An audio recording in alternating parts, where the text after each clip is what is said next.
deux seules choses qui pouvaient vous mobiliser. La première chose était ma candidature, ma troisième candidature. Et la seconde chose, c'était l'interdiction de candidature à Ousmane Sonko.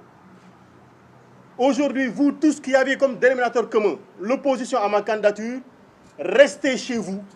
J'ai décidé aujourd'hui, en me prononçant, en disant que je ne serai pas candidat, je vais marcher sur Ousmane Sonko, je marcherai sur Pastef, je marcherai sur ses militants, je marcherai sur sa candidature, je le garderai en prison, je l'interdirai de candidater. Laissez-moi faire, laissez-moi m'occuper d'Ousmane Sonko. Voilà le message que nous avons lancé.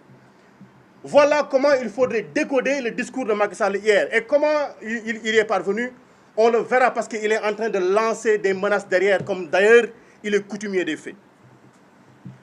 Donc ce qu'il a dit hier, mais est d'une extraordinaire banalité, parce que je ne suis pas candidat, il savait très bien et pertinemment que la Constitution le lui interdisait.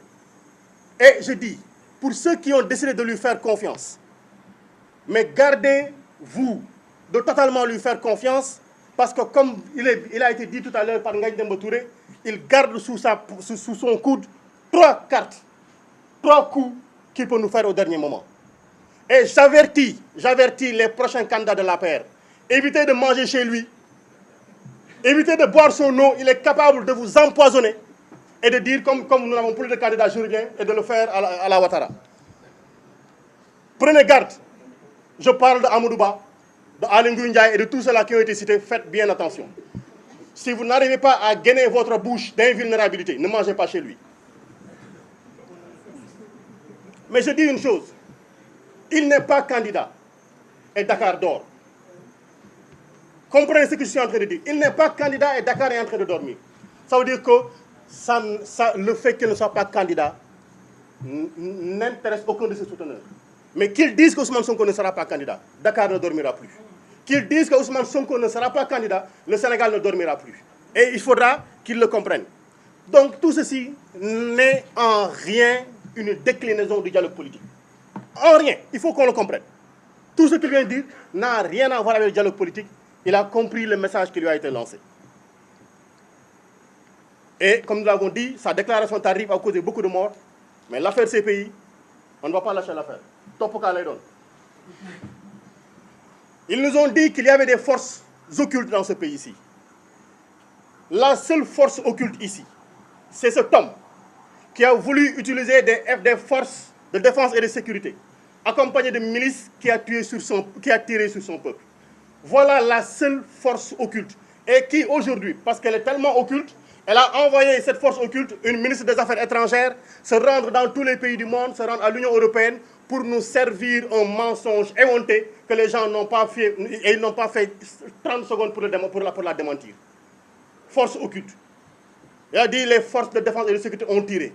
Mais voilà, vous là qui êtes force de défense et de sécurité, on vous a donné la possibilité de tirer, vous avez tiré avec des balles réelles sur le peuple. Et aujourd'hui, on vous jette en pâture, on vous jette en charogne. C'est un avertissement qui vous est lancé.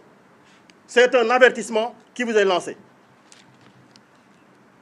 Aujourd'hui, moi, Birame Souleye Diop, parlant sur cette table, auguste table, invité de la conférence des leaders, j'ai dit la candidature du président Ousmane Sonko est une demande politique, est une demande du peuple.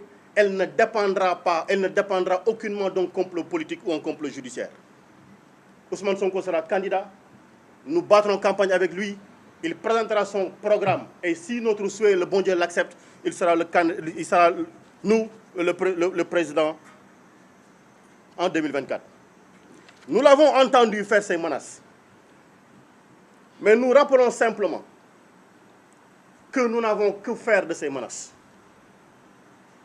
Nous n'avons que faire de ces menaces. Il n'a que 3 choses. La prison, la mort, la carrière. Il ne peut détruire que cela. Et ceux qui sont morts ne sont pas plus dignes que nous. Ceux qui sont en prison ne sont pas d'une fierté moindre que la nôtre. Et nos carrières, nous n'avons qu'à en faire. Nous sommes des citoyens simples qui voulons lutter pour la démocratie.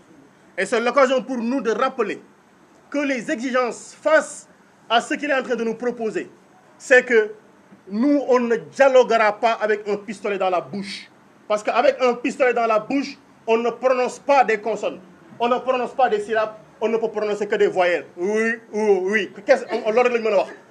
Avec un pistolet dans la bouche, on ne peut pas dire non. Donc on ne négociera pas avec un pistolet dans la bouche. Et ce qu'on lui dit, une condition, parce que nous ne sommes pas hermétiquement fermés au dialogue.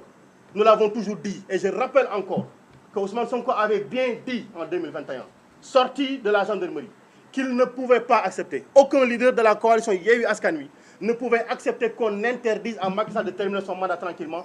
Accompagnons-le pour qu'il termine tranquillement son mandat.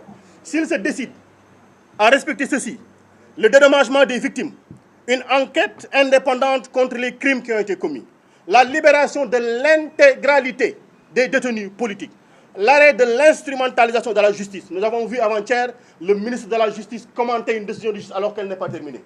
Et aujourd'hui, j'appelle l'Union des magistrats du Sénégal. Elle s'est offusquée par les jours passés, par les mois passés, que des hommes politiques aient commenté des décisions de justice. Il faudrait qu'elle se lève pour nous dire est-ce qu'elle est d'accord que le ministre de la Justice commande une décision de justice. Aujourd'hui donc, nous voulons au-delà de tout ceci, que les barrières qui sont devant chez Ousmane Sonko soient enlevées totalement et intégralement, qu'il puisse marcher tranquillement, vaquer à ses occupations et nous-mêmes aller lui rendre visite tranquillement sans voir des hommes en tenue où c'est écrit police nationale. Des élections transparentes, inclusives et apaisées. C'est notre souhait le plus absolu. Si c'est son souhait, on s'entendra rapidement parce qu'il va arrêter ce qu'il est en train de faire. Si ce n'est pas son souhait, si son souhait reste d'éliminer Ousmane Sonko, il nous aura toujours en face de lui qu'il se prépare à nous mettre tous en prison. Nous rappelons aux Sénégalais, donc, tout ceci est que il nous a informé qu'il va introduire des modifications au niveau du code électoral et de la Constitution. En tout cas, nous, députés, nous attendons fermement de savoir qu'est-ce qu'il nous amène. On ne se prononcera pas sur le sujet. On attendra d'avoir les informations sur le contenu. Mais sachez-le, Constitution, du rideau maïga, la Constitution, ce n'est pas le rideau d'un bar qu'on heurte à tout moment, qu'on soulève à tout moment et qu'on rabaisse à tout moment. Voilà la conclusion. Merci beaucoup. Merci, Madame Maïmouna Bousso. Après